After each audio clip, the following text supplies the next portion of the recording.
As you know from real estate, there are some places that are never for sale. I met with the owners of Canada over the course of the campaign last several months. It's not for sale, won't be for sale ever.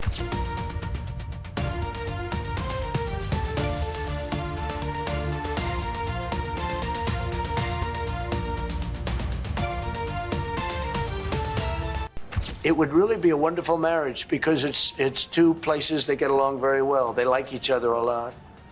Well, if I may, as you know from real estate, there are some places that are never for sale. That's true. We're sitting in one right now, Buckingham Palace, that you visited as well. That's true. And having met with the owners of Canada over the course of the campaign last several months, it's not for sale, won't be for sale ever. But welcome to Canada Connect, where the ripple effects of global power moves, policy shifts, and corporate decisions meet real lives on the ground. I am honored to represent the team here. Researchers, editors, storytellers, all focused on a single goal: making sense of how the headlines you hear around the world connect directly back to life in Canada. Because when nations clash, treaties break, or supply chains buckle, it's not just politics, it's the price of groceries. It's the factory job down the road. It's your community. At Canada Connect, we don't just report what happened. We unpack why it matters. Every video we produce is designed to cut through the noise with careful analysis, strong sourcing, and clear visuals that show you the bigger picture.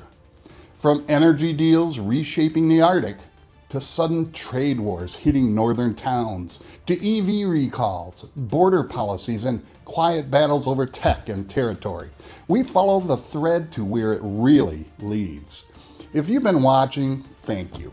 Your support helps us bring these stories to light, the ones too often overlooked by the mainstream. And if you're just discovering us, welcome. You've just found a community that doesn't settle for the surface. So if these are the stories you care about, ones that link global decisions to everyday Canadian impact, subscribe now and join the growing number of people who want more than headlines. Canada Connect. We ask the questions that don't always get answered, and we follow the story until they do. Mark Carney shuts down Trump's 51st state proposal on live TV. Mark Carney stepped into a tense White House lobby, prepared to discuss trade and tariffs. Instead, he was abruptly thrust into defending Canada's sovereignty. Trump spent nearly 40 minutes before their meeting telling reporters that Canada should become America's 51st state. The encounter turned into a diplomatic chess match. Trump touted tremendously lower taxes and free military protection, while Carney countered with a calm but firm, "Some places are never for sale." This exchange wasn't just awkward, it underscored a deeper clash between transactional politics and national identity. But what does this reveal about Trump's approach to America's closest allies? Trump's benefits, fact or fiction. Trump made sweeping claims about the benefits Canada would receive as the 51st state: lower taxes, military protection, economic integration. But, these claims unravel under scrutiny. For example, his promise of tremendously lower taxes ignores the broader picture. While U.S. federal taxes might seem lower, state taxes, healthcare costs, and reduced social services often offset any savings. Some Canadian provinces already offer competitive tax rates when factoring in the services citizens receive. The military protection argument is equally flawed. Trump claimed Canada would get free military as a U.S. state, overlooking the existing NORAD partnership, which has safeguarded North American airspace since 1958. Canada also meets NATO defense spending targets and collaborates deeply with the U.S. military, from joint operations to training at American bases. The U.S. spends about $2,300 per person annually on defense compared to Canada's $580, but this reflects global military projection, not continental defense. Canada already benefits from treaties without paying for overseas operations it doesn't need. Economically, Trump framed this as a business deal, but the United States and Canada already share the world's largest bilateral trading relationship with $1.5 trillion in annual trade. Goods and services flow freely across the border without erasing national sovereignty. Trump offered no plan for merging healthcare systems, integrating federal programs, or addressing constitutional changes, just vague promises with no substance.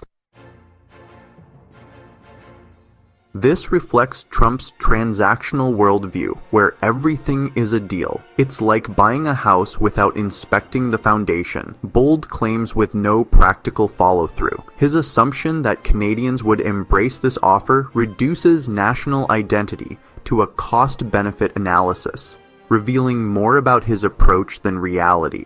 This set the stage for a clash with a Canadian leader who wasn't playing along, leading to the inevitable rebuttal. Mark Carney rejected Trump's 51st state proposal with a sharp, calculated response that turned the moment into a defining statement on national sovereignty. When Trump floated the idea during their White House meeting, Carney replied, "Some places are never for sale." The room fell silent, the weight of his words cutting through the usual diplomatic pleasantries. This wasn't an offhand remark, it was a deliberate rebuttal, referencing symbols like Buckingham Palace and the Oval Office to underscore that national identity is beyond negotiation. The exchange highlighted a stark clash of perspectives. Trump approached the discussion like a real estate deal, while Carney framed it as a matter of principle. Knowing the cameras were rolling, Carney used the moment to send a clear message to Canadian citizens. Even politically disengaged Canadians are rallying around the idea of sovereignty. Carney's approach was as strategic as it was symbolic. He began the meeting with measured flattery, but each time Trump revisited the 51st state idea, Carney firmly shut it down. The tension escalated when reporters revealed Trump had tweeted, "We need nothing from Canada," before the meeting, setting a combative tone. Yet Carney's calm, principled response shifted the narrative. By framing his rebuttal around identity rather than policy, Carney struck a chord with Canadians. The meeting's aftermath underscored the contrast between Trump's transactional style and Carney's values-driven diplomacy, reshaping the political landscape in Canada. The 51st state proposal exposed Trump's transactional approach to allies, treating Canada like a business acquisition rather than a sovereign nation. Carney's not-for-sale rebuttal resonated, framing sovereignty as non-negotiable. Canadians overwhelmingly rejected Trump's pitch, with the Liberals gaining support for standing firm. This clash revealed a divide. Trump views relationships as deals, while allies value partnerships built on respect. National identity isn't a balance sheet. Treating allies as transactions risks eroding trust. What do you think? Does this approach strengthen or weaken alliances? Subscribe for more insights into global diplomacy and the real strategies behind political decisions.